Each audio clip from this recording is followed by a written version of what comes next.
Good morning students.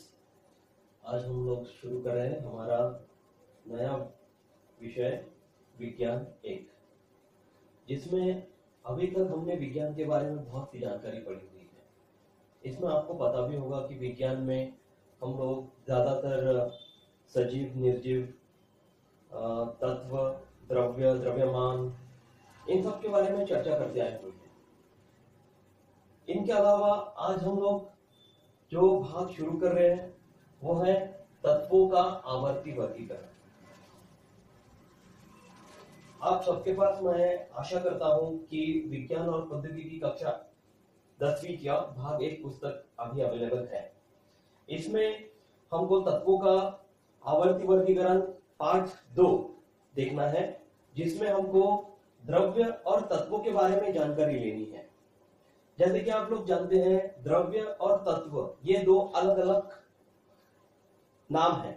द्रव्य यानी वो चीज होती है जिसमें हम लोग को पता है द्रव्य किसी दो या तीन तत्वों से मिलकर बनता है। वैसे ही तत्व जो है, तत्वों में हम लोग को अलग अलग तत्व देखने के लिए मिलते हैं। तत्व जो हमारे आसपास मौजूद हैं, जो हम लोग हमारे दैनंदिन जीवन में उपयोग में लाते हैं, जैसे कि लोहा हो गया, तांबा हो गया, या फिर जर्मन, सोना, चांदी जैसे बहुत सारे तत्व हैं हमारे आसपास हम लोग को देखने को मिलते हैं। परंतु क्या आपने जाना है ये तत्व हमें अब तक कैसे मिले हैं? इसके लिए कौन सी खोज या कौन सा विज्ञान इनके पीछे है? आपको पता होगा कि इन तत्वों के पीछे बहुत सारे वैज्ञानिकों की मेहनत है। बहुत सारे वैज्ञानिकों ने इसके ऊपर खोज करके इन तत्वों को ढूंढ कर निकाला। अब ये जो तत्व है, ये तत्व जो दिखते हैं वही होते हैं, जो दिखते नहीं क्या वो तत्व नहीं होते? जी हाँ, बिल्कुल। जो दिखते नहीं है वो भी तत्व है। जैसे हम हमारे आसपास हवा से ऑक्सीजन लेते हैं, हवा में कार्बन, नाइट्रोजन, हाइड्रोजन जैसे गैसेस भी हैं। तो क्या ये तत्व नहीं है? ये भी तत्व है। तो क्या तत्व जो दिखते हैं, जो नहीं दिखते, उनमें कैसे हम लोग ज्ञात कर पाते हैं कि ये तत्व है, ये तत्व नहीं है? तो मैं एक बात आपको बहुत अच्छे से समझाना चाहता हूं कि तत्व का 2 भागों में वर्गीकरण किया गया। एक का नाम रखा गया था धातु और दूसरे का नाम रखा गया था अधातु। धातु यानी वो तत्व जो हमें दिखते हैं, जो उठाने में कठिन होते हैं, जो हम लोग एक जगह से दूसरी जगह ले जा सकते हैं और जिसको विभाजित करने में कठिनाइयां होती है, उन सभी तत्वों को धातु कहते हैं। और अधातु वो पदार्थ होते हैं जिनको हम लोग आसानी से अलग कर सकते हैं, जो उठाने में बहुत आसान होते हैं, जो स्पष्ट रूप से दिखाई नहीं देते, उनको अधातु कहते हैं। अब धातु और अधातु ये 2 भाग तत्वों में आते हैं। तो इसके अलावा एक नया वर्गीकरण किया गया जिसका नाम था धातु सदृश। ये धातु सदृश एक तीसरा वर्गीकरण बनाया गया, जो ऐसे तत्व थे धातु और अधातु दोनों का मिश्रण करके जो नया तत्व बनता था, उनको धातु सदृश तत्व कहते थे। अभी पिछली कक्षा में आपने पढ़ा होगा कि परमाणु क्या है। परमाणु यानी कि एक एटम, जिसके किसी एक तत्व का नाम अगर हमने ले लिया ऑक्सीजन, तो जिस ऑक्सीजन की तरह कार्बन, हाइड्रोजन ये जो तत्व है, इनके भी परमाणु एक जैसे ही होंगे। किसी के कम होते हैं, किसी के ज्यादा होते हैं, परंतु उनका जो ओवरऑल स्ट्रक्चर है, यानी कि हम लोग उसको कहेंगे कि उनकी कक्षाएं में जितने परमाणु हम लोग मानकर चलेंगे, वो सभी तत्वों के अलग अलग हो सकते हैं, परंतु आकार एक जैसा ही होगा। जिसमें आपको पता होगा कि हमने नाइट्रोजन, इलेक्ट्रॉन, नाइट्रोजन तत्व की अगर बात की तो इलेक्ट्रॉन, प्रोटॉन और न्यूट्रॉन जैसे अलग अलग कक्षाएं हमने पिछले कक्षा में देखी है। तो अब शुरू करते हैं हम लोग तत्वों का आवर्ती वर्गीकरण, जिसमें आपके पाठ में लिखा गया है कि आज के समय में हमें जितने तत्वों की जानकारी है वो है 118 तत्व। सन 1800 में सिर्फ 30 तत्वों के बारे में ही जानकारी प्राप्त की गई थी और तभी से वैज्ञानिकों ने इसके ऊपर खोज करना शुरू कर दी कि जो धातु हमारे आसपास हमें मिलते हैं, कभी जमीन से मिलते हैं, कभी हवा में मिलते हैं, कभी पत्थरों में भी मिलते हैं, पत्थरों के भी अलग अलग प्रकार में मिलते हैं। तो इन सभी तत्वों को खोजना ईस्वी सन 1800 के पूर्व से ही शुरू हो गया था, लेकिन अब हम लोग बात करेंगे सिर्फ ईस्वी सन 1800 की। ईस्वी सन 1800 में केवल 30 तत्वों की जानकारी थी, जिसमें अधिकाधिक खोज हो गई और जानकारी इकट्ठा की गई और इनमें आसान ये बात सामने आई कि वैज्ञानिकों को पता चला कि बहुत सारे तत्वों में बहुत सारे गुणधर्म समान होते हैं। इन गुणधर्मों को किस तरह अलग किया जाए, तो वैज्ञानिकों ने सोचा कि जो दिखते हैं, जो कठिन है, जो डिवाइड नहीं किए जा सकते, ऐसे तत्वों को हम लोग धातु भाग में रखेंगे और दूसरे जो तत्व है जो दिखते नहीं लेकिन होते हैं और जिनकी उपलब्धता हमारे जीवन के लिए बहुत ज्यादा उपयोगी होती है, ऐसे तत्वों को जो कठिन नहीं है पर जिनकी जरूरत हमें ज्यादा है, उन तत्वों को अलग तरह से रखा गया, उनको अधातु नाम दिया गया था। तो धातु और अधातु, इसके अलावा धातु सदृश तत्वों के बारे में अभी मैंने आपको बताया। वो ऐसे तत्व होते हैं जिनको धातु और अधातु में दोनों में वर्गीकृत किया जाता है।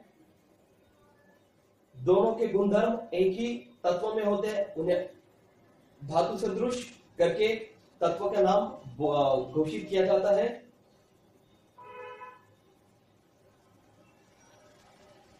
जैसे हमको ये हमारे पाठ में मैंने आपको अभी तत्वों के वर्गीकरण के बारे में समझाया। तत्वों का वर्गीकरण आवर्ती तरीके से कोशिश की गई कि तत्वों का एक वर्गीकरण किया जाए। जो भी तत्व हम लोग को मिलते हैं उनके गुणधर्म के हिसाब से उनको एक चार्ट में मेंशन किया जाए, मतलब लिखा जाए और उसमें बताया जाए कि यह तत्व के बाद दूसरा यही तत्व आना चाहिए, दूसरे के बाद तीसरा यही तत्व आना चाहिए, तीसरे के बाद चौथा यही तत्व आना चाहिए।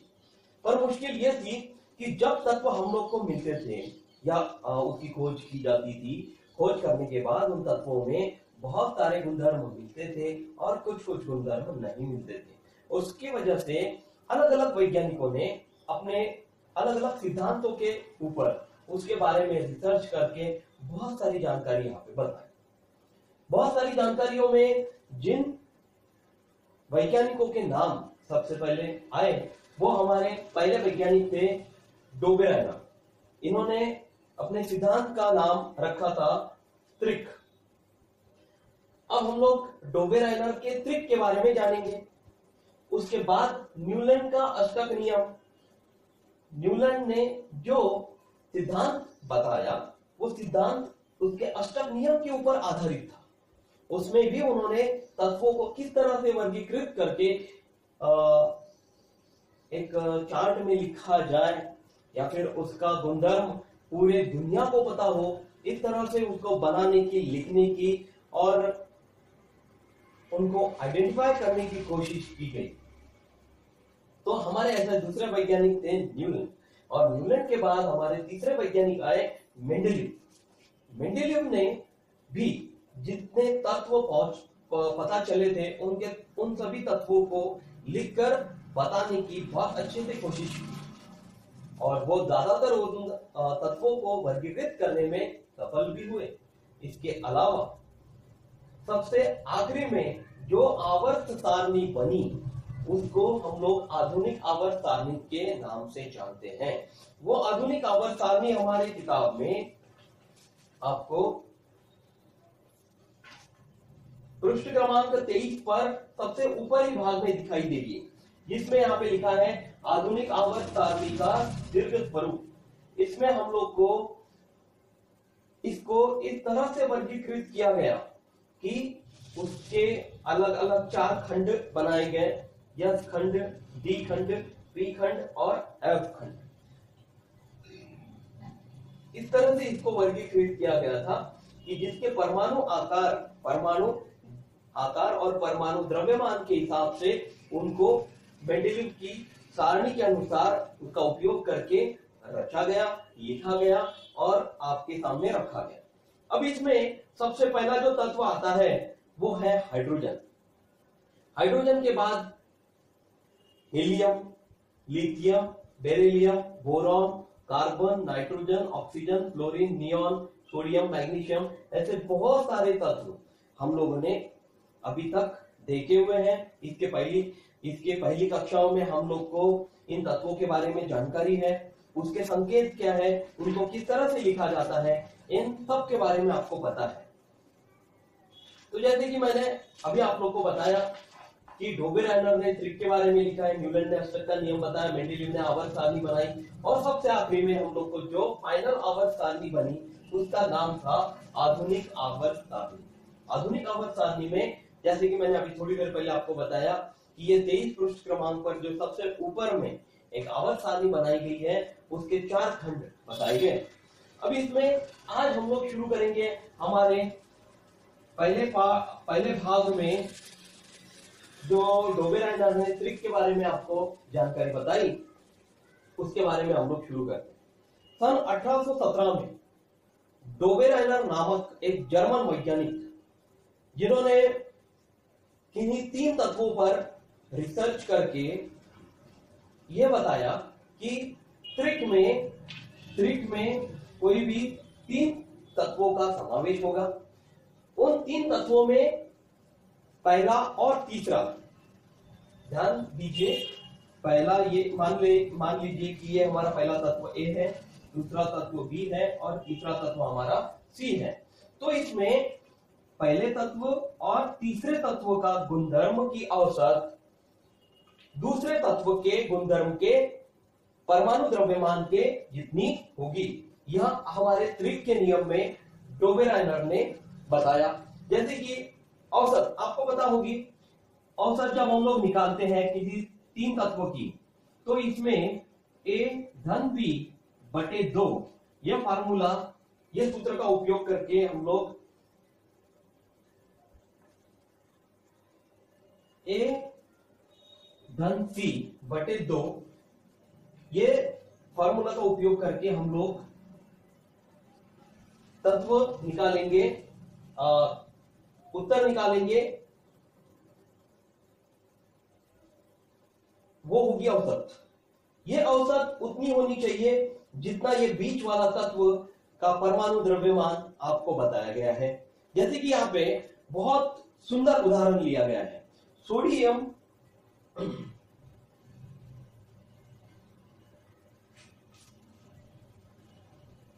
मान लीजिए कि हम यहाँ पे पहला तत्व लेते हैं लिथियम, दूसरा लेते हैं सोडियम और तीसरा लेते हैं पोटेशियम। सोडियम, लिथियम, सोडियम और पोटेशियम, इन तत्वों में लिथियम का परमाणु द्रव्यमान दिया गया है 6.9 और पोटेशियम का, जिसे हम लोग के से सिंबॉलिकली लिखते हैं, के यानी पोटेशियम, Li यानी कि लिथियम और Na यानी कि सोडियम। तो के का परमाणु द्रव्यमान हमें पता है वो है 39.1 39.1 और लिथियम का परमाणु द्रव्यमान है 6.9।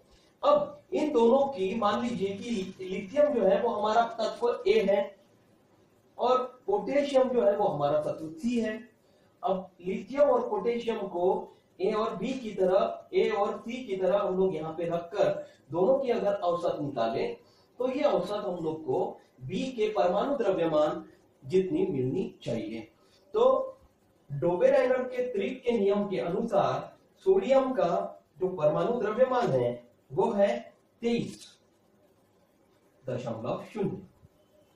23.0 में अगर यदि हम लोग ये लिथियम और पोटेशियम की औसत यहाँ पे रखें तो लिथियम की परमाणु द्रव्यमान है 6.9 और पोटेशियम का परमाणु द्रव्यमान है 39.1/2। यदि हम लोग इनको जोड़ें तो हमें इसका उत्तर आएगा 9 और 1 10 का 0 पॉइंट, 9 और 1 10 का 0 बचा 1, 1 और 6 7 और 9, 7 और 9 16 की 6 बचा 1, यहाँ पे हमको मिलेगा 46.0/2। और यदि हम लोग 46.0/2 को भाग देकर देखते हैं तो यहाँ पे हम लोग यहाँ पे भाग देंगे 46/2, 2 तिया 2 दूनी 4, 4 में से 4 गया 0 बचा, ऊपर के उठाए 6, 2 तिया 6, 6 में से 6 गया 0। तो हमें उत्तर यहाँ पे मिल रहा है 23, जो कि डोबेराइनर के त्रिक के अनुसार किन्हीं दो तत्वों का योगफल बटे 2 यानी उसकी औसत निकालने पर उसका जो औसत निकलेगी वो औसत उसके दूसरे तत्व के परमाणु द्रव्यमान के समान होगी। यह त्रिक का नियम बताया डोबेराइनर ने। डोबेराइनर ने इसके अलावा हमको और 3 अलग अलग तत्वों के बारे में भी जानकारी बताई है। जैसे कि आपकी किताब में आप देखेंगे दूसरे और 3 तत्व हैं कैल्शियम, स्ट्रोंशियम और बेरियम। कैल्शियम और बेरियम मान लेते हैं कि 2 एक जैसे तत्व हैं और उनका गुणधर्म उसके बीच वाले तीसरे तत्व के जितना आना चाहिए उसकी औसत उतनी आती है। तो ये तीनों गुणधर्म, ये तीनों तत्व एक ही समूह में आएंगे, ऐसे कहना था डोबेराइनर का। डोबेराइनर ने यहाँ पे कैल्शियम का जो परमाणु द्रव्यमान है वो 40.1 और बेरियम का जो परमाणु द्रव्यमान है वो 137.3, इन दोनों को जोड़कर उसकी औसत निकाली, दोनों को जोड़कर बटे 2 से उसकी औसत निकाली, वो आई 88.7, जैसे कि आप अभी किताब में देख रहे हैं। तो 88.7 औसत आने के बाद उसने चेक किया कि जो बीच वाला हमारा मध्य का ये जो तत्व था, सोडियम की तरह हमने मध्य वाला तत्व लिया था स्ट्रोंशियम। स्ट्रोंशियम का परमाणु द्रव्यमान बताए अनुसार, निकाले अनुसार था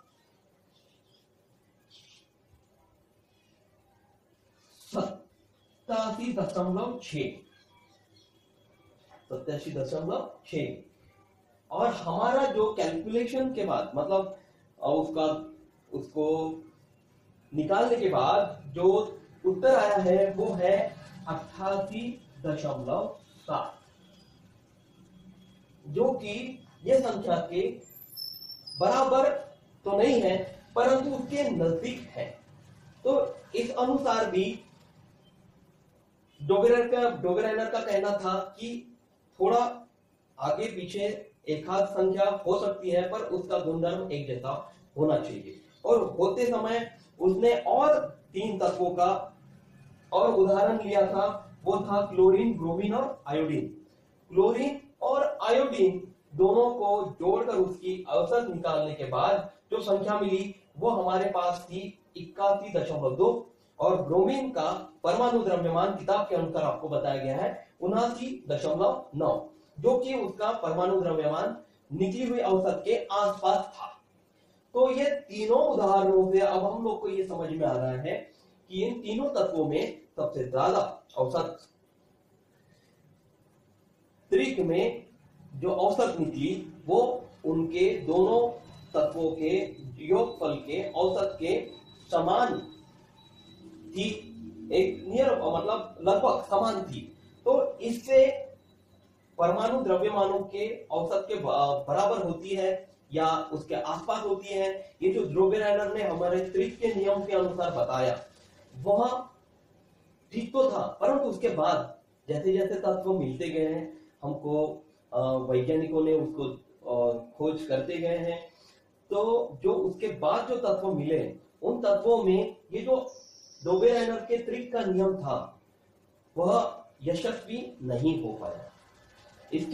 इसके बाद या सभी तत्वों का वर्गीकरण ड्रोबेराइनर के त्रिक में नहीं हो सका, इसलिए ये जो ड्रोबेराइनर के त्रिक का नियम है वो असफल साबित हुआ। और उसके बाद ड्रोबेराइनर के त्रिक के नियम के बाद न्यूलैंड ने हमारे अष्टक नियम को ढूंढ कर निकाला, और वो अष्टक नियम क्या है वो हमारे अगली कक्षा में आपको मैं बताऊंगा। ठीक है, तब तक